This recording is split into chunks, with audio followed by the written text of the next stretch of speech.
नमस्कार मित्रांनो, मी doctor V V किल्लेदार, BSc part 2 physics practical group 3 या सेशनमध्ये आपलं स्वागत करतो. माझे सर्व व्हिडिओ पाहिल्यानंतर आपण हे व्हिडिओ लाईक करा, त्याचबरोबर चॅनलसुद्धा सबस्क्राईब करा, जेणेकरून यापुढेही भविष्यात तयार केले जाणारे शैक्षणिक व्हिडिओ तुम्हाला तुमच्या मोबाईलवरती उपलब्ध होतील. अलीकडेच मी व doctor PD Kamble the new college Kolhapur यांनी BSc part 2 physics practical student handbook publish केलेलं आहे. हे हँडबुक पब्लिश करण्याअगोदर आम्ही BSc पार्ट 2 या प्रॅक्टिकल कोर्ससाठी असणारे सर्व प्रॅक्टिकल्स प्रयोगशाळेमध्ये करून पाहिलेले आहेत. यासाठी आम्ही बेस्टो या कंपनीचे किट्स वापरलेले आहेत. बेस्टो कंपनीने अत्यंत विचारपूर्वक प्रॅक्टिकल किट्स बनवलेले असून ती वापरण्यास ही अत्यंत सोयीची आहेत. आजच्या सेशनमध्ये आपण BSc part 2 physics practical group 3 जो वेव्ज अँड ऑप्टिक्स 1 असा आहे हा पाहणार आहोत. यामध्ये शिवाजी विद्यापीठाच्या अभ्यासक्रमानुसार 8 प्रॅक्टिकल करणं अपेक्षित आहे. यामध्ये पहिलं प्रॅक्टिकल आहे कपल्ड ऑसिलेटर्स, दुसरा आहे verify lambda square T law with Melde's experiment, तिसरा आहे Lissajous figures by using CRO, चौथा आहे coefficient of viscosity of water by Poiseuille's method, पाचवा आहे velocity of sound in air by phase shift method, सहावा आहे विस्कॉसिटी ऑफ लिक्विड, सहावा आहे viscosity of liquid by Searle's viscometer, सातवा आहे velocity of sound in air by resonating bottle आणि आठवा आहे क्रिस्टल ऑसिलेटर. तर आपण पहिला प्रॅक्टिकल या ग्रुपमधलं पाहूया, कपल्ड ऑसिलेशन्स. तर या प्रयोगामध्ये आपल्याला इन्व्हेस्टिगेट करायचं आहे stiffness constant of coupled system. तर मित्रांनो, या एक्सपेरिमेंटमध्ये आपला जो एक्सपेरिमेंटल सेटअप आहे तो अत्यंत सोपा आहे. 2 सिंपल पेंडुलम आपण रिजिड सपोर्टला हँग केलेले आहेत. या ठिकाणी सिंपल पेंडुलम करण्यासाठी तुम्ही साधारण 200 ते 250 ग्रॅम स्लॉटेड वेट्स वापरू शकता. त्याचबरोबर या ठिकाणी दोन्ही पेंडुलमची असणारी जी लेंथ आहे ती पण सारखी ठेवणं आवश्यक आहे. दोन्ही स्लॉटेड वेट्स हे सुद्धा सारखं असणं आवश्यक आहे. म्हणजेच 2 आयडेंटिकल पेंडुलम तुम्हाला या ठिकाणी वापरायचे आहे. त्याचबरोबर हे 2 पेंडुलम एकमेकाला कपल करण्यासाठी एक आपण फ्लेक्झिबल स्प्रिंग वापरणार आहोत. तर हा प्रयोग आपल्याला 2 भागामध्ये करायचा आहे. पहिल्या भागामध्ये आपण अनकपल्ड सिस्टीम वापरणार आहोत, ज्यामध्ये हे दोन्ही पेंडुलम एकमेकाला स्प्रिंगच्या सहाय्याने कपल केलेले नसतील.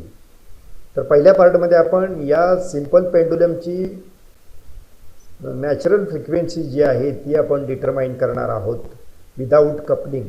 आणि दुसऱ्या भागामध्ये आपण हे 2 पेंडुलम जे आहेत ते एकमेकाला स्प्रिंगच्या सहाय्यानं कपल्ड करणार आहोत आणि मग आपण याची रिडिंग घेणार आहोत. तर आपण पाहूया या प्रयोगातली रिडिंग कशा प्रकारे आपल्याला घ्यावी लागते. तर इथं पहिलं ऑब्झर्वेशन टेबल जे आपलं आहे ते अनकपल्ड सिस्टीमसाठी आहे. म्हणजे दोन्ही पेंडुलम तुम्हाला सेपरेटली ऑसिलेशनमध्ये सेट करायचे आहेत आणि प्रत्येक पेंडुलमसाठी आपल्याला 20 ऑसिलेशनसाठी टाईम मोजावा लागेल. या टाईमवरून आपल्याला या प्रत्येक पेंडुलमचा इंडिव्हिज्युअल पिरियडिक टाईम काढता येईल आणि त्यावरून आपल्याला प्रत्येक पेंडुलमची नॅचरल फ्रिक्वेन्सी ऑफ व्हायब्रेशन काढता येईल या फॉर्म्युल्याच्या सहाय्याने. हा झाला आपला पहिला भाग, that is uncoupled system of pendulums, जे आपण रेग्युलर आपले सिंपल पेंडुलमची जी प्रॅक्टिस करतो त्या पद्धतीने. इथे जो दुसरा भाग आहे याच्यामधला तो आहे कपल्ड सिस्टीम ऑफ पेंडुलम्स. आपल्याला हे दोन्ही पेंडुलम एकमेकाला स्प्रिंगच्या सहाय्याने कपल्ड करायचे आहेत आणि मग रिडिंग घ्यायचे आहेत. आता इथे 2 वेळा आपल्याला रिडिंग घ्यायचे आहेत, एकदा इन फेजमध्ये ऑसिलेशन्स असताना आणि एकदा आउट ऑफ फेजमध्ये ऑसिलेशन असताना. आता इन फेजमध्ये या फिगर 1 दाखवलेलं आहे त्याप्रमाणे, म्हणजे दोन्ही पेंडुलमला थीटा एवढं अँग्युलर डिस्प्लेसमेंट आपण दिलेलं आहे. सेम डिस्प्लेसमेंट दोन्हीला द्या. एका बाजूला दोन्ही पेंडुलम शिफ्ट करून घ्या थीटा अँगलमधून आणि सोडून द्या. आता हे दोन्ही पेंडुलम स्प्रिंगच्या सहाय्याने एकमेकाला जोडलेले आहेत, त्यामुळे ही सिस्टीम या पद्धतीनं ऑसिलेट व्हायला लागेल. त्यानंतर 20 ऑसिलेशनसाठी लागणारा या ऑसिलेशनचा टाईम मोजा. त्यावरून तुम्ही पिरियॉडिक टाईम काढून त्यावरून तुम्हाला ω1 फ्रिक्वेन्सी काढता येईल. आता दुसरा जो भाग आहे या ठिकाणी, तिथे आपल्याला हे दोन्ही पेंडुलम एकमेकाच्या अपोजिट पोझिशनमध्ये डिस्प्लेस करायचे आहे, पण सेम डिस्प्लेसमेंट द्यायची आहे. म्हणजे या पेंडुलमला राईटला आपण घेतलेलं आहे थीटा एवढ्या अँगलमधून, तसंच या पेंडुलमला तुम्ही लेफ्टला थीटा अँगलमधून बाजूला घ्या, म्हणजे डिस्प्लेसमेंट द्या. तर सारखीच डिस्प्लेसमेंट आपण दोघा पेंडुलमला थीटा एवढी दिलेली आहे, पण एकमेकाच्या अपोजिट डिस्प्लेसमेंट दिलेली आहे. आणि मग ही सिस्टीम तुम्ही ऑसिलेशनसाठी सेट करा. त्यानुसार लागणारा जो टाईम आहे तो तुम्ही मेजर करून घ्या. म्हणजे एकदा आपण इन फेज घेतलेला आहे, म्हणजे दोन्ही पेंडुलम एकाच बाजूला शिफ्ट केलेले आहेत, आणि दुसरं आहे ते आउट ऑफ फेज आहेत, म्हणजे दोन्ही पेंडुलमची जी डिस्प्लेसमेंट आहे ती एकमेकाच्या विरुद्ध दिशेने दिलेली आहे. यानंतर इथे सुद्धा तुम्ही 20 ऑसिलेशनसाठी लागणारा टाईम मोजा, त्यावरून पिरियॉडिक टाईम काढा आणि त्यावरून नॅचरल फ्रिक्वेन्सी या दोन्हीची काढा. तर इन फेजसाठी आपण म्हटलेलं आहे ω1 आणि आउट ऑफ फेजसाठी म्हटलेलं आहे ω2. तर ह्या ज्या आलेल्या व्हॅल्यू आहेत त्या या फॉर्म्युल्यामध्ये घालून आपल्याला स्टिफनेस कॉन्स्टंट एस आपल्याला इथे काढता येतो. Yes, that is m/2 ω2² - ω1². m म्हणजे mass of the simple pendulum. तर हा जो स्टिफनेस कॉन्स्टंट आहे हा पेंडुलमच्या लेंथवर अवलंबून असतो. जर तुम्ही लेंथ चेंज केली तर हा स्टिफनेस कॉन्स्टंटसुद्धा या पेंडुलमचा बदलतो. या ग्रुपमधला जो दुसरा प्रयोग आहे तो आहे verification of λ² law by using Melde's experiments. आणि त्याच वेळेला आपल्याला इलेक्ट्रिकली मेंटेन्ड जो ट्युनिंग फोर्क आहे त्याची पण फ्रिक्वेन्सी डिटरमाइन करायची. जे ॲपेरेटस आहे ते या ठिकाणी इथं दिलेलं आहे. हा इलेक्ट्रिकल ट्युनिंग फोर्क आहे, किंवा या पद्धतीची सुद्धा अरेंजमेंट इलेक्ट्रोमॅग्नेटिक जो व्हायब्रेटर आहे तो पण तुम्ही या प्रयोगासाठी उपयोगात आणू शकता. आता इथे दोन प्रकारची ऑसिलेशन्स आपल्याला द्यायचे आहेत. एकदा लॉन्जिट्युडनल मोड ऑफ व्हायब्रेशन घ्यायचा आहे आणि त्याची फ्रिक्वेन्सी ऑफ ऑसिलेशन काढायची आहे. त्याचबरोबर दुसऱ्या वेळी आपल्याला ट्रान्सव्हर्स मोड ऑफ व्हायब्रेशन घ्यायचं आहे आणि त्या व्हायब्रेशनची पण फ्रिक्वेन्सी काढायची आहे. म्हणजे उदाहरणार्थ आता इथे जी अरेंजमेंट दिसते आपल्याला, इथे हा जो व्हायब्रेटर आहे तो या पद्धतीनं व्हायब्रेट होणार आहे आणि या व्हायब्रेशनच्या दिशेला परपेंडिक्युलर आपला हा थ्रेड आपण इथं पुलीवरून पास केलेला आहे.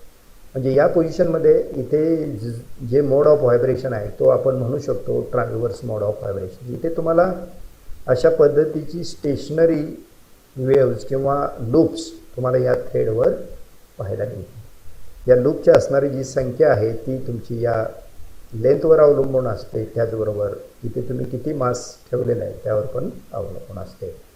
हा झाला तुमचा ट्रान्सव्हर्स मोड ऑफ व्हायब्रेशन. ज्यावेळी तुम्हाला longitudinal mode of vibration reading घ्यायची असते त्यावेळी हे तुम्हाला फिरवावं लागेल आणि अशा पद्धतीने हा व्हायब्रेटर इकडे असेल. म्हणजे आता व्हायब्रेटर असा व्हायब्रेट होईल आणि त्याच दिशेनं तुमचा थ्रेड पण असेल. म्हणजे इथली जी व्हायब्रेशन आहे त्याला आपण म्हणतोय लॉन्जिट्युडनल मोड ऑफ व्हायब्रेशन. तर या प्रयोगामध्ये 2 मोडसाठी तुम्हाला त्या मोडची फ्रिक्वेन्सी ऑफ व्हायब्रेशन या फॉर्म्युलेच्या साहाय्यानं डिटरमाइन करायची. त्याच्या अगोदर आपल्याला मास ऑफ द पॅन घ्यावं लागेल, त्यानंतर लेंथ ऑफ द थ्रेड घ्यावी लागेल. Mass of 1 metre thread m gram, त्यावरून काढता येईल mass per with length of the thread m dash that is m/L gram per centimetre. त्याच्यानंतर जे ऑब्झर्वेशन टेबल आहे ते या पद्धतीचं राहील.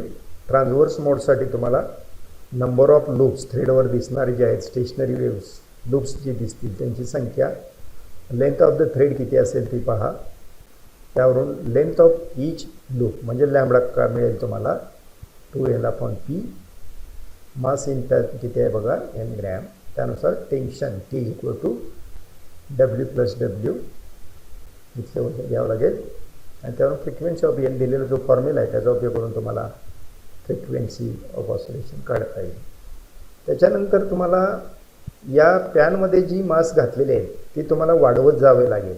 म्हणजे टेन्शन जे आहे स्ट्रिंगमधलं ते टेन्शन आपल्याला वाढवावं लागेल आणि प्रत्येक टेन्शनसाठी लेंथ तीच ठेवा, length of the thread same. आपण इथं फक्त tension in the string T वाढवणार आहोत आणि प्रत्येक माससाठी आपण इथे रिडिंग घेणार आहोत आणि त्यावरून फ्रिक्वेन्सी काढणार आहोत आणि त्यावरून आपण शो करणार आहोत की लॅम्बडा स्क्वेअर अपॉन टी जर घेतलं तर इट इज कॉन्स्टंट. अशाच पद्धतीचे रिडिंग तुम्हाला लॉन्जिट्युडनल मोड ऑफ व्हायब्रेशनसाठी घ्यावी लागते. फक्त अरेंजमेंट जी आहे एक्सपेरिमेंटल ती लॉन्जिट्युडनल मोडसाठी व्हायब्रेटरची करावी लागेल आणि याच पद्धतीनं तुम्हाला वेगवेगळ्या माससाठी हा प्रयोग रिपीट करावा लागेल आणि परत एकदा शो करता येईल आपल्याला की लॅम्बडा स्क्वेअर अपॉन टी हे कॉन्स्टंट लागतं. अशा पद्धतीनं हा लॅम्बडा स्क्वेअर टी जो लॉ आहे तो आपल्याला व्हेरीफाय करतो. तिसरा प्रयोग जो आहे या ग्रुपमधला तो आहे study of Lissajous figures using CRO आणि याचा उपयोग करून आपल्याला एक अननोन फ्रिक्वेन्सी डिटरमाइन करता येईल. तर इलेक्ट्रिकल जे सर्किट अरेंजमेंट आहे ती या डायग्राममध्ये दाखवलेली आहे. इथे एक आपण स्टेप डाऊन ट्रान्सफॉर्मर घेतलेला आहे 0.6 व्होल्टचा. इथलं व्होल्टेज आणखी थोडंसं कमी केलेलं आहे आपण इथं ही पोटेन्शियल डिवायडर अरेंजमेंट वापरून साधारण एक 2 व्होल्ट इतकं व्होल्टेज येईल अशा पद्धतीने हे ॲडजस्ट केलेलं आहे. आणि हा जो आहे हा आपला अननोन सिग्नल आहे किंवा अननोन AC आहे आणि याची फ्रिक्वेन्सी आपल्याला या प्रयोगामधून डिटरमाइन करायचा. हा AC अननोन AC आपण CROच्या Y प्लेटमध्ये अप्लाय केलेला आहे. CROच्या X प्लेटमध्ये आपण सिग्नल जनरेटरचं जे आउटपुट आहे ते अप्लाय करणार आहोत. म्हणजे आपल्याला हा FH हा नोन आहे कारण सिग्नल जनरेटरवरून आपल्याला फ्रिक्वेन्सी माहीत करता येईल.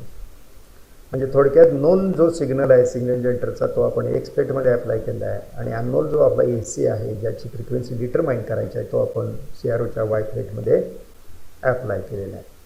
या ठिकाणी आणखी एक गोष्ट महत्त्वाची लक्षात घेतली पाहिजे ती म्हणजे CRO हा तुमचा XY मोडमध्ये तुम्ही ऑपरेट करणं गरजेचं आहे तरच तुम्हाला या ठिकाणी लिसाजेस फिगर पाहायला मिळेल. आता इथे तुम्हाला FH अशा पद्धतीने ॲडजस्ट करायचं आहे या प्रयोगामध्ये की एकदा तुम्हाला सर्कल मिळेल, त्याच्यानंतर फिगर ऑफ 8 मिळेल आणि 3 लूप्स मिळतील आणि त्यावरून तुम्हाला अननोनची फ्रिक्वेन्सी काढण्यासाठी हा फॉर्म्युला उपयोगात येईल FV=NH/NV × FH. या प्रयोगासाठी जे आवश्यक ऑब्झर्वेशन टेबल आहे ते या पद्धतीचं आहे. लिसाजेस फिगरचा सेट तुम्हाला दिलेला आहे. सर्कल पहिल्यांदा मिळवा. सर्कल येण्यासाठी तुम्ही सिग्नल जनरेटरवरची फ्रिक्वेन्सी ॲडजस्ट करा. तुमच्या असं लक्षात येईल की तुम्ही ज्यावेळी सिग्नल जनरेटरवरती 50 हर्ट्झ फ्रिक्वेन्सी ॲडजस्ट कराल त्यावेळी तुम्हाला स्क्रीनवरती सर्कल मिळालेला असेल. सर्कल मिळण्यासाठी दोन्ही सिग्नलचे ॲम्प्लिट्यूड सारखा असणं गरजेचं आहे. ही जर ॲम्प्लिट्यूड सारखी नसेल तर तुम्हाला इथे इलिप्स मिळेल. त्यामुळं इथे पण तुम्हाला ॲम्प्लिट्यूड FH आणि FVच्या सेम करायला लागतील तरच तुम्हाला इथे सर्कल दिसेल. त्याच्यानंतर ही सिग्नल जनरेटरवरची असणारी फ्रिक्वेन्सी इथं नोट डाऊन करा 50 हर्ट्झ. नंबर ऑफ लूप्स आता एकच आहे. आता NH/NV काढण्यासाठी तुम्हाला या डायग्राममध्ये इथं एक्सप्लेन केलेलं आहे त्याप्रमाणे NH/NVची व्हॅल्यू ठरवावी लागेल.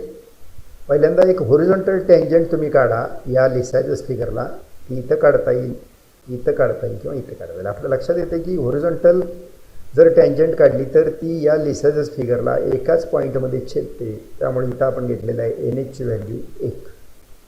आता जर व्हर्टिकल टँजंट तुम्ही काढली इथे तर इथे तुम्हाला लक्षात येते की जर फिगर ऑफ 8 तुमची लिसाजेस फिगर असेल तर ती 2 ठिकाणी या ठिकाणी ही टँजंट आपल्या लिसाजेस फिगरला छेदते म्हणून NVची व्हॅल्यू आहे 2.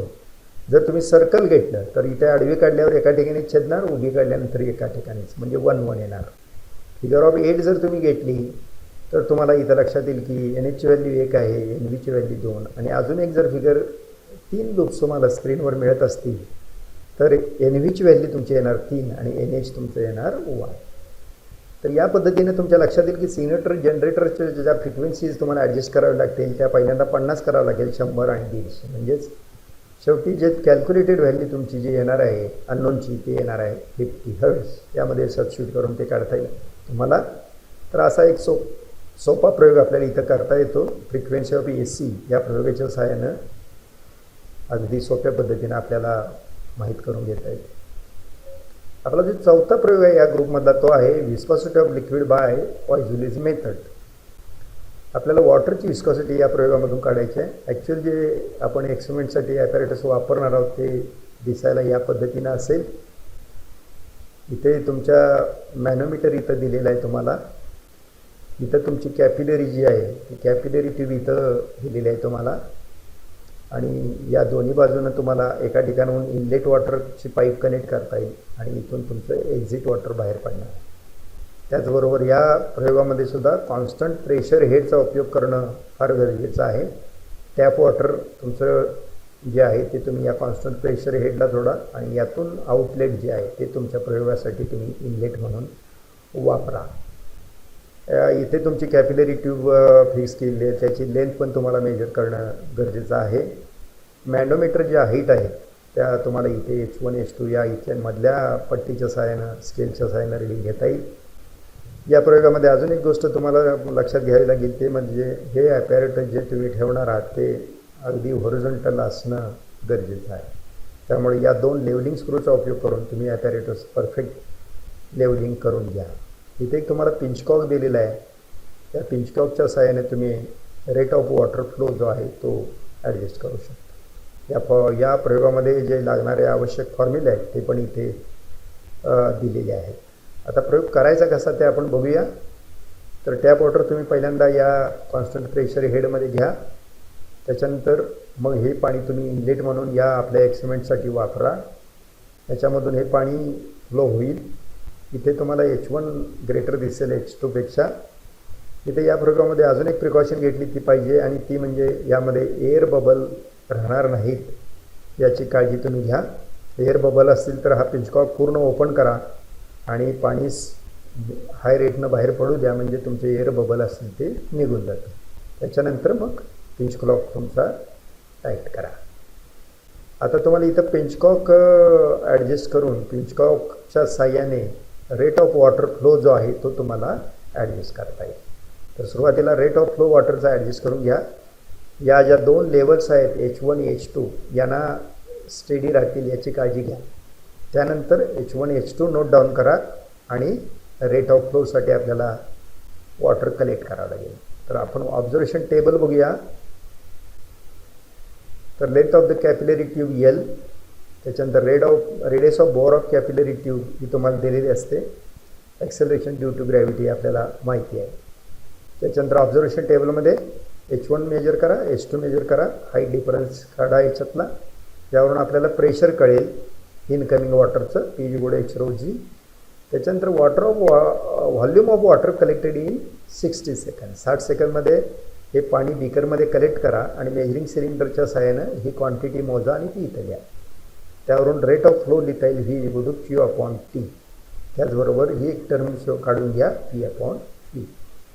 त्याच्यानंतर एक ग्राफ काढावा लागेल आपल्याला H हाईट आणि volume of water collected, rate of water flow याचा स्लोप काढा तुम्ही. आता फॉर्म्युल्याकडे या. eta = coefficient of viscosity eta = पाय A⁴/8L P/V. P/V आपल्या टेबलमध्ये आपण एक मीन लिहिली काढलेली आहे ती इथं ठेवू शकता तुम्ही. L मध्ये कॅपिलरीची लेंथ आहे, A म्हणजे रेडियस आहे. दुसरा फॉर्म्युला जो आहे कोएफिशियंट ऑफ विस्कोसिटी eta = पाय A⁴ρg 8L into H/V. H/V that is nothing but the slope. तर या ग्राफवरून मिळालेली जी स्लोपची व्हॅल्यू आहे ती या फॉर्म्युल्यात घालून तुम्ही इथं पण काढू शकता. तर बाय कॅल्क्युलेशन काढता येईल, बाय ग्राफ काढता येईल आणि हे तुमचे दोन रिझल्ट असतील. पाचवा जो प्रयोग आपला या ग्रुपमधला आहे तो आहे velocity of sound in air with Kundt's tube and audio oscillator. साधारण ग्रुप 2मध्ये जो एक आपण प्रयोग केलेला होता म्हणजे स्पेसिफिक हीट ऑफ एअर काढलेली होती कोन्स ट्यूब वापरून, अशाच पद्धतीचा हा पण प्रयोग आहे. फक्त दोन्हीमध्ये फरक एवढाच आहे की त्या ठिकाणी आपण जी साऊंड व्हायब्रेशन्स तयार केलेली होती ती रॉडला घर्षण करून तयार केलेली होती. तर या ठिकाणी मात्र आपण इलेक्ट्रिकल ऑसिलेशन्स आहेत स्पीकरच्या माध्यमातून ती देणार आहोत आणि इथे आपण स्टेशनरी वेव्हज मिळवणार आहोत. म्हणून एक्सपेरिमेंटल अरेंजमेंट तुमच्या लक्षात येते. इथे ही आपली कोन्स ट्यूब आहे. कोन्स ट्यूबच्या एका एंडला आपण हा पिस्टन फिक्स केलेला आहे, दुसऱ्या एंडला आपण एक स्पीकर बसवलेला आहे किंवा ॲम्प्लिफायर सिस्टीमचा जो हॉर्न असतो तो पण तुम्ही इथे कनेक्ट करू शकता. या पण प्रयोगामध्ये प्रयोग करण्या अगोदर ही कुंड्स ट्यूब आतल्या बाजूनं पूर्णपणे ड्राय करून घेणं गरजेचं आहे. यामध्ये तुम्ही लायकोपोडियम पावडरचा वापर करू शकता, टाल्कम पावडर वापरू शकता किंवा तुम्ही कॉर्क पावडरसुद्धा स्प्रेड करू शकता. तर पट्टीवर तुम्ही अगोदर कॉर्क पावडर व्यवस्थितपणे रांगोळी घातल्यासारखी टाकून घ्या. पट्टी आतमध्ये सरकवा आणि एजच्या बाजूनं तिरकी करा, म्हणजे पावडर या कोन्स ट्यूबमध्ये पडेल, एकसारखी पडेल याची काळजी घ्या. त्याच्यानंतर तुम्ही ॲम्प्लिफायर सिस्टीमला सिग्नल जनरेटर जोडून साऊंड वेव्स या स्पीकरमधून तयार करा आणि त्या साऊंड वेव्ह या कोन्स ट्यूबमध्ये सोडा. आता इथे पिस्टन असल्याकारणाने या येणाऱ्या साऊंड वेव्ज रिफ्लेक्ट होतील आणि मागे येतील. त्यामुळे या दोन्हीच्यामुळे आपल्याला इथे आतमध्ये स्टेशनरी वेव्स तयार होतील आणि या पद्धतीने लूप्स या कॉर्क पावडरवरती तयार झालेली आपल्याला दिसते. आता यासाठी लागणारं जे ऑब्झर्वेशन टेबल आहे, आता इथे या दोन लूपमधली जी डिस्टन्स आहे ते या पिस्टनच्या मागे पुढे करून आपल्याला बदलता येईल. पाहूया आपण आता प्रयोग. किंवा तुम्ही पिस्टन आहे त्याच पोझिशनला ठेवा. तुमच्या इकडे सिग्नल जनरेटरवरची जी फ्रिक्वेन्सी आहे ती तुम्ही बदलून इथून नंबर ऑफ लूप्स जे आहेत आतमध्ये स्टेशनरी वेव्हची ती पण बदलू शकता. दोन्ही पद्धतीनं पण हा प्रयोग करता येईल तुम्हाला. आता इथे जे आपण प्रयोग केलेला आहे तो फ्रिक्वेन्सी बदललेली आहे सिग्नल जनरेटरवरून. तुम्ही साधारण 1000, 1500, 2000 एवढी फ्रिक्वेन्सी इथे घेऊ शकता. Room temperature T note down करा. अल्फाची व्हॅल्यू तुम्हाला इथे दिलेली आहे. फ्रिक्वेन्सी एन हर्ट्झमध्ये आहे. नंबर ऑफ लूप्स बघा, त्या लूप्समधलं डिस्टन्स मोजा एंड पॉईंट्समधलं. त्यावरून दोन सक्सेसिव्ह लूपमधलं अंतर काढा. दॅट इज वेव्हलेंथ लॅम्बडा आहे. That is 2 times I A, that is equal to 2d/p. आणि यावरून आपल्याला व्हेलॉसिटी ऑफ साऊंड वेव्स काढता येईल at room temperature. V is equal to n into lambda a. तर हे आलेली व्हीची व्हॅल्यू या फॉर्म्युल्यामध्ये वापरून आपल्याला velocity of sound at absolute 0 degree centigrade पण काढता येईल. तर अशा पद्धतीनं हा प्रयोग आपल्याला करता येईल. पाचवा प्रयोग जो आहे तो या पद्धतीने पण आपल्याला करता येतो. Velocity of sound in nearby phase shift method. तर यामध्ये आपण कुंड्स ट्यूब वापरण्याच्या ऐवजी आपण मायक्रोफोनचा वापर इथे केलेला आहे. एक्सपेरिमेंटल अरेंजमेंट आपण थोडी बघून घेऊया. इथे आपला ऑडिओ फ्रिक्वेन्सी सिग्नल जनरेटर आहे. त्याचा आउटपुट ॲम्प्लिफायरला दिलेला आहे. ॲम्प्लिफायरचा आउटपुट स्पीकरमध्ये, म्हणजेच हा जो इलेक्ट्रिकल सिग्नल आहे याचं रूपांतर आपण इथे साऊंड वेव्जमध्ये तयार केलेला आहे स्पीकरच्या साहाय्याने. आता ह्या साऊंड वेव्ज एअरमधून ट्रॅव्हल होणार आहेत आणि त्या आपण एका मायक्रोफोनच्या साहाय्यानं कॅप्चर केलेलं आहे, रिसीव्ह केलेलं आहे.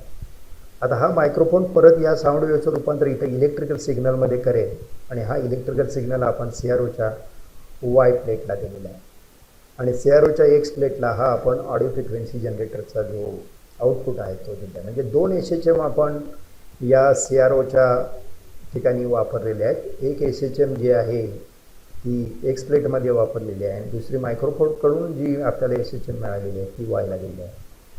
त्यामुळे इथे 2 या SHMचं कॉम्पोजिशन होऊन आपल्याला इथे स्क्रीनवरती लिशाजेस फिगर तयार होणार आहे.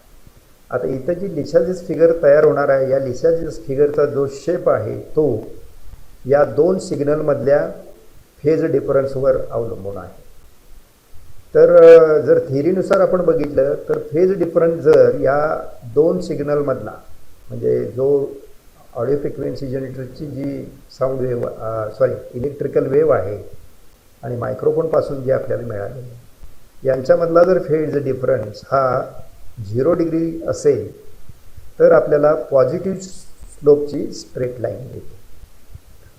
त्याचबरोबर जर हा फेज डिफरन्स 180 डिग्री असेल तर आपल्याला निगेटिव्ह स्लोपची स्ट्रेट लाईन मिळते आणि याच्यापेक्षा वेगळा जर फेज डिफरन्स असेल तर तुम्हाला इलिप्स मिळते.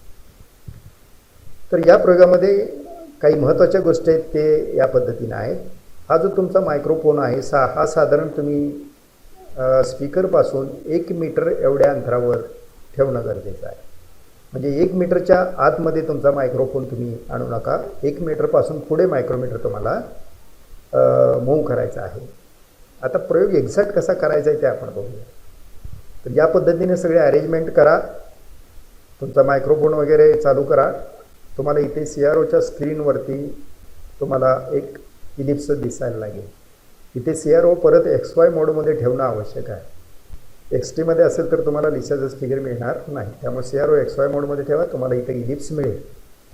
आता तुम्ही तुमचा मायक्रोफोनची पोझिशन 1 मीटरच्या पुढे असे ॲडजस्ट करा. हळूहळू हा मायक्रोफोन असा इकडे X ॲक्सिसला सरकवत न्या आणि ज्या ठिकाणी तुम्हाला ही पॉझिटिव्ह स्ट्रेट लाईन स्क्रीनवर दिसेल त्या ठिकाणी तुम्ही खडूच्या सहाय्याने इथे मार्किंग करून घ्या. म्हणजे ही झाली तुमची स्टार्टिंग पोझिशन, ज्या ठिकाणी या दोन वेव्हजमधला फेज डिफरन्स 0 डिग्री आहे. त्याच्यानंतर हा मायक्रोफोन असाच पुढे सरकवत राहा. परत मधल्या भागामध्ये तुम्हाला इथं इलिप्स मिळेल. अजून थोडं पुढे मायक्रोफोन सरकवल्यानंतर तुम्हाला असं लक्षात येईल की आता तुम्हाला निगेटिव्ह स्लोपची स्ट्रेट लाईन मिळेल. ती ज्या ठिकाणी मिळेल तिथं एक तुम्ही अशी खून करून घ्या खडूच्या सहाय्याने. म्हणजे या पोझिशनचा फेज डिफरन्स दोन्ही वेव्हजमधला आहे 180 डिग्री. म्हणजे आपली एकूण कंप्लीट वेव्ह म्हणजे 360 डिग्री. म्हणजे इथं आपल्याला असं लक्षात येते की ही हाफ वेव्ह आहे 0 डिग्रीपासून 180 डिग्री. म्हणजेच या दोन पोझिशनमधलं जर आपण वेव्हलेंथच्या भाषेत अंतर बघितलं तर ते असेल λ/2. अजून हा मायक्रोफोन तुमचा ह्या असाच पुढे सरकवत न्या.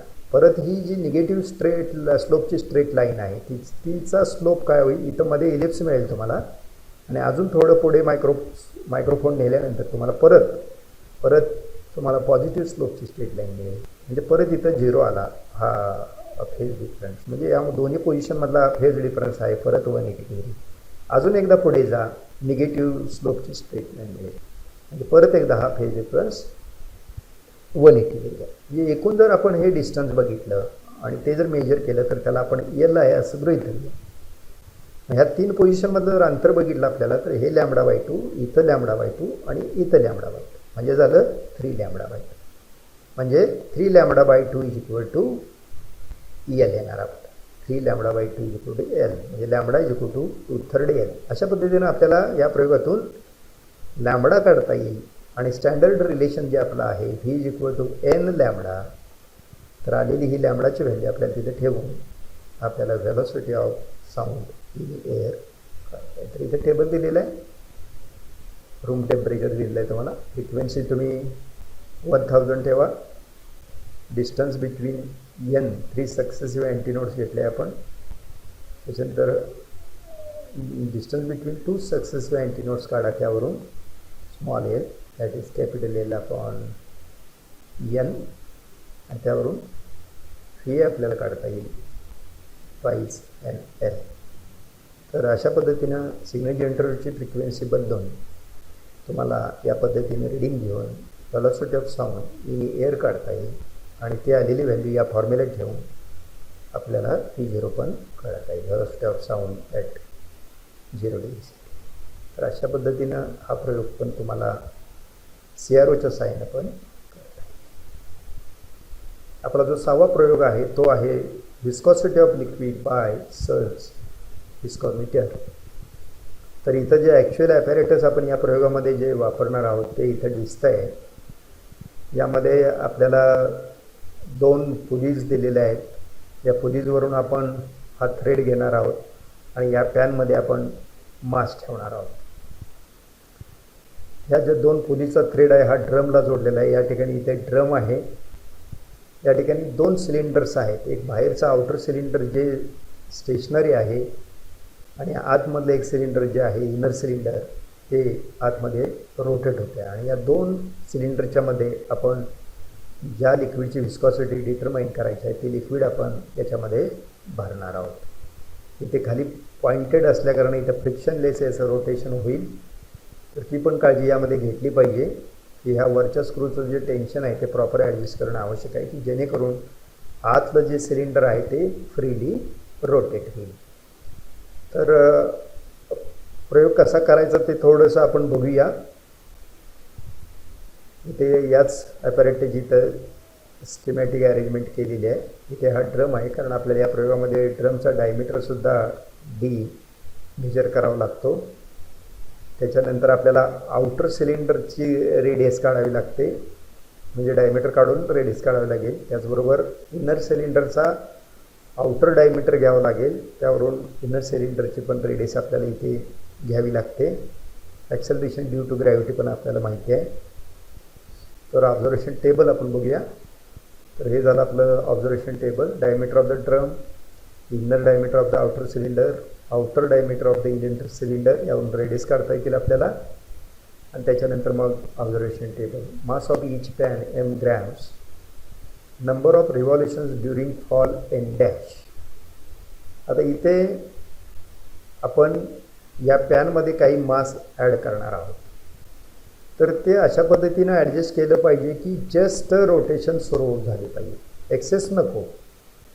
तर तुम्ही पहिल्यांदा यामध्ये इथं जे व्हिस्कस लिक्विड भरणार आहात त्याची इथे हाईट ॲडजस्ट करून घ्या.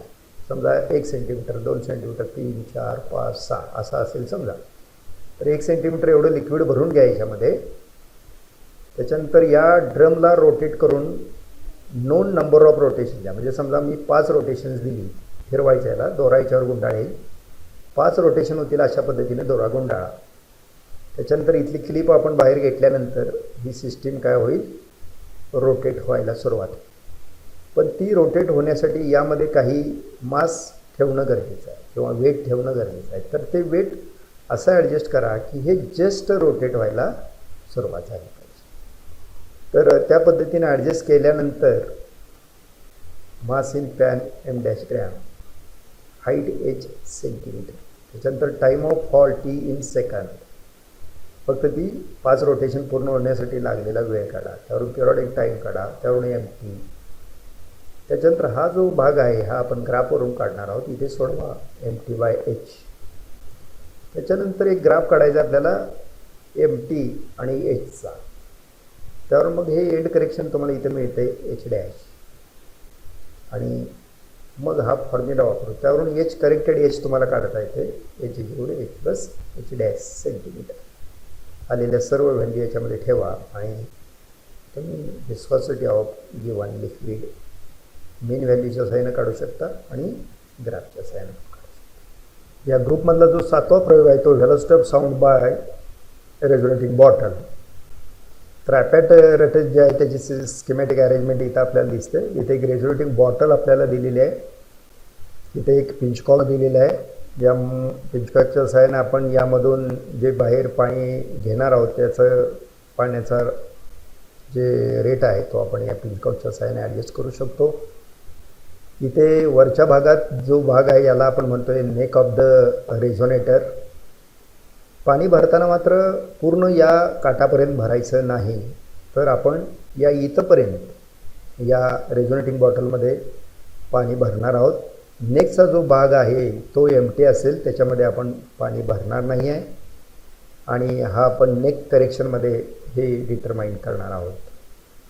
सुरुवातीला या इथंपर्यंत तुमची ही जी रेझोनेटिंग बॉटल आहे ती पूर्ण पाण्यानं भरून घ्या. त्याच्यानंतर ट्युनिंग फोर्क तुमचा व्हायब्रेट करून अशा पद्धतीने याच्यावर धरा की या प्रोंगला परपेंडिक्युलर ही लेंथ खालची असली पाहिजे. म्हणजे तुमचा प्रोंगचं जे व्हायब्रेशन आहे ते त्याचा एंड जो आहे प्रोंगचा तो बरोबर या नेकच्या सेंटरला असणं गरजेचं आहे. आणि हे दोन्ही प्रोग असे एकमेकावरती व्हर्टिकल दिशेने येतील. म्हणजेच व्हायब्रेट केल्यानंतर ज्या वेव्स तयार होतील, साऊंड वेव्स, त्या आतमध्ये एंटर होतील. इथून परत या वेव्ज या वॉटरच्या सरफेसवरून रिफ्लेक्ट होणार आहेत आणि आतमध्ये स्टेशनरी वेव्स तयार होणार आहेत. या एअरची नॅचरल फ्रिक्वेन्सी आणि या ट्युनिंग फोर्कची व्हायब्रेटिंग फ्रिक्वेन्सी ज्यावेळी सेम असेल त्यावेळी रेझोनन्स होणार आहे आणि आपल्याला एक मोठा आवाज या रेझोनेटरमधून ऐकायला येणार आहे. तर फॉर्म्युले इथे दिलेलेच आहेत. टेबल जे आहे ते आपण थोडंसं बघूया इथे. त्याच्या अगोदर observations, diameter of mouth of resonating bottle, नेकचा डायमीटर काढा. त्याच्यानंतर radius of mouth of resonating, area of cross section pi r square हा तुम्हाला इथं काढता येईल. Length of the neck of the resonator l, आणि त्यावरून volume of neck of the resonator V0 that is AL, ज्याच्यामध्ये आपण पाणी भरलेलं नाही. तो व्हॉल्यूम आहे V0, दॅट इज त्यालाच म्हणतात neck correction of the resonator. Observation टेबलमध्ये पहिल्यांदा तुम्ही जास्त फ्रिक्वेन्सीचा ट्युनिंग फोर्क घ्या 512 हर्ट्ज. त्याच्यानंतर हळूहळू तुम्ही रेझोनेटिंग बॉटलमधलं पाणी पिंचकॉकच्या सहाय्यानं बीकरमध्ये हळूहळू काढून घ्या. त्याचवेळी तुमचा हा ट्युनिंग फोर्क व्हायब्रेट करून या नेकच्या वरती पकडा. तुम्हाला हळूहळू आवाज यामधून ऐकायला यायला लागेल आणि आवाजाची इंटेन्सिटी पण हळूहळू वाढायला सुरुवात. एका ठराविक व्हॉल्यूमला एअरच्या तुम्हाला मॅक्झिमम साऊंड ऐकायला येईल. त्यावेळी तुम्ही पिंचकॉक बंद करा आणि या बीकरमध्ये जेवढं पाणी तुमचं कलेक्ट झालं असेल तो व्हॉल्यूम मोजा. म्हणजे ह्या वॉटरचा व्हॉल्यूम, पाण्याचा व्हॉल्यूम बरोबर काय असणार आहे, या एअरचा व्हॉल्यूम असणार आहे. म्हणजेच ते आपल्याला रेझोनंटच्या वेळी किती व्हॉल्यूम आहे तो मिळेल. तो आपल्याला या प्रयोगामध्ये डिटरमाइन करायचा. तो आलेला व्हॉल्यूम या ठिकाणी लिहा. असं हे 3 वेळा रिपीट करा. त्यावरून मीन काढा आणि मग त्यावरून स्क्वेअर व्ही काढा. आता दुसरा फोर्क घेताना 480 हर्ट्जचा फोर्क घ्या. आता परत रेझोनेटिंग बॉटल जी तुमची आहे ती पूर्ण इथंपर्यंत भरण्याची आवश्यकता नाही. जो व्हॉल्यूम तुम्ही 512च्या ट्युनिंग फोर्कसाठी काढलेला आहे तो माहीत आहेच आपल्याला ऑलरेडी. आता परत ट्यूब इथंपर्यंत भरण्याची आवश्यकता नाही. आता 480चा ट्युनिंग फोर्क घ्या, याच्यावरती धरा आणि परत थोडंसं वॉटर यातून अजून बाजूला तुम्ही बीकरमध्ये काढून घ्या. म्हणजे अजून थोडंसं आपल्याला वॉटरची लेवल खाली घ्यावी लागेल. म्हणजे हा एअरचा व्हॉल्यूम आपल्याला वाढवावा लागणार आहे. कारण यामध्ये ट्युनिंग फोर्कची फ्रिक्वेन्सी जशी कमी होत जाईल तसा हा जो एअरचा व्हॉल्यूम आहे तो वाढत जाणार आहे. म्हणून परत ट्यूब भरण्याची आवश्यकता नाही. आता 480साठी समजा आणखी काहीतरी व्हॉल्यूम तुम्हाला इथं मिळालेलं आहे. उदाहरणार्थ 512साठी समजा 90 cc तुम्हाला वॉटर मिळालेलं होतं आणि इथं अजून एक 20 cc वॉटर तुम्हाला 480साठी मिळालेलं आहे. म्हणून एकूण व्हॉल्यूम जो आहे 480साठी तो येणार 90+. 480साठी जो 20 काढलेला आहे म्हणजे 110 cc. तर अशा पद्धतीनं तुम्हाला ही पुढची रिडिंगसुद्धा पूर्ण करायची आहेत आणि त्यावरून n² v ही व्हॅल्यू डिटरमाइन करायची. तर ही कॉन्स्टंट येईल तुमची n² v. यावरून तुम्ही मीन काढू शकता. आता एक ग्राफ आपल्याला काढायचा या प्रयोगामध्ये. व्हॉल्यूम ऑफ द रेझोनेटर जो आपण घेतलेला आहे किंवा व्हॉल्यूम ऑफ द जे वॉटर कलेक्ट केलेलं आहे ते आपण y ॲक्सिसला प्लॉट करायचं आहे आणि 1/n² ही व्हॅल्यू तुम्हाला x² ला प्लॉट करायची. त्याच्यानंतर या ग्राफचा स्लोप काढा तुम्ही. त्याचबरोबर म्हणजे तो n² v असेल आणि ही जी स्ट्रेट लाईन आहे ती एक्स्ट्रापोलेट करा खाली y ॲक्सिसला. ती y ॲक्सिसला म्हणजे व्हॉल्यूम ॲक्सिसला या ठिकाणी छेदेल. तर इथला हा व्हॉल्यूम मोजा. हा जो व्हॉल्यूम तुमचा आलेला आहे तोच आहे नेक करेक्शन. म्हणजे आपण ऑब्झर्वेशनमध्ये काढलेला आहे V0 = A × L. तर त्या व्हॅल्यू एवढी साधारण ही व्हॅल्यू आपली आली पाहिजे. तर आपला प्रयोग परफेक्ट आला असं म्हणायचं. तर ही जी व्हॅल्यू आहे स्लोपची ती पण तुम्ही फॉर्म्युलेट ठेवा. मेन व्हॅल्यू इथं जी आपण n² ही काढलेली आहे त्यावरून एक कॅल्क्युलेशन तुम्ही करू शकता आणि स्लोपची व्हॅल्यू ठेवून एक करू शकता. अशा प्रकारे 2 रिझल्ट तुमचे या प्रयोगात असतील, y कॅल्क्युलेशन आणि बाय ग्राफ. शेवटचा जो प्रयोग या ग्रुपमधला आहे तो आहे क्रिस्टल ऑसिलेटर. तर या ऑसिलेटरच्या साहाय्यानं आपण हाय फ्रिक्वेन्सी जनरेट करू शकतो. ऑसिलेटर हा DCचं रूपांतर AC करतो हे आपल्याला माहितीच आहे. तर या सर्किटच्या साहाय्यानं आपण या DC व्होल्टेजचं रूपांतर AC व्होल्टेजमध्ये आपण इथे करणार आहोत. इथे आपण क्रिस्टल ऑसिलेटर म्हणतो याला, कारण या ठिकाणी आपण एक क्वार्ट्ज क्रिस्टल वापरलेलं आहे. साधारण 3.4 मेगाहर्ट्ज किंवा या मेगाहर्ट्ज रेंजमधला एक क्रिस्टल आपण या ठिकाणी जोडलेला आहे. इथे 2 कॅपॅसिटर्स आहेत, C1 C2 डिस्क कॅपॅसिटर्स. इथे एक ट्रान्झिस्टर आपण वापरलेला आहे BC109 आणि काही रेजिस्टर्स आणि कॅपॅसिटर आपण याप्रमाणे इथे जोडलेले आहे. तर हे सर्किट साधारण 1.5 व्होल्टवर ऑपरेट होत आहे. 1.5 व्होल्ट ज्यावेळी आपण DC पॉवर सप्लाय या सर्किटला देऊ त्यावेळी आपल्या लक्षात येते की या कलेक्टरमध्ये तुम्हाला एक साईन वेव्ह तयार झालेली दिसेल. CRO या ठिकाणी तुम्ही जोडायचा आहे, पॉझिटिव्ह इथे आणि ग्राउंड इथे. आणि CROचा टाईम बेस ॲडजस्ट करायचा आहे तुम्हाला. मायक्रोसेकंदमध्ये हा ॲडजस्ट करावा लागेल तुम्हाला. त्याच्यानंतर तुम्हाला CROच्या स्क्रीनवरती तुम्हाला एक साईन वेव्ह अशा पद्धतीने मिळेल. त्यानंतर या 2 पीकमधलं अंतर तुम्ही CROच्या स्क्रीनवरती मोजा. ती तुमचा असणार 2 सक्सेसिव्ह मॅक्झिमममधलं मोजलं तरी येईल ना. अशा पद्धतीनं वेवलेंथ ऑफ वेव आपल्याला CROच्या स्क्रीनवर मोजता येईल. टाईम बेसची पोझिशन किती आहे ते बघा, त्यावरून पिरियॉडिक टाईम काढता येईल आणि त्यावरून हा फ्रिक्वेन्सीचा फॉर्म्युला वापरून फ्रिक्वेन्सी ऑफ जनरेटेड वेव पण आपल्याला काढता येईल. तर इथं तुमचा ही जी फ्रिक्वेन्सी आहे ही मेगाहर्ट्झ रिजनमध्ये तुम्हाला मिळालेली दिसेल. तर अशा पद्धतीनं हा क्रिस्टल ऑसिलेटर वापरून आपल्याला मेगाहर्ट्झ फ्रिक्वेन्सीचा इलेक्ट्रिकल सिग्नल जनरेट करता येईल. तर धन्यवाद मित्रांनो. आपल्याला हा जर व्हिडिओ आवडला असेल तर नक्कीच लाईक करायला विसरू नका. त्याचबरोबर हा चॅनलसुद्धा सबस्क्राईब करा, म्हणजे यापुढे तयार केले जाणारे शैक्षणिक व्हिडिओ बाबतचा मेसेज तुम्हाला तुमच्या मोबाईलवरती उपलब्ध होईल. धन्यवाद.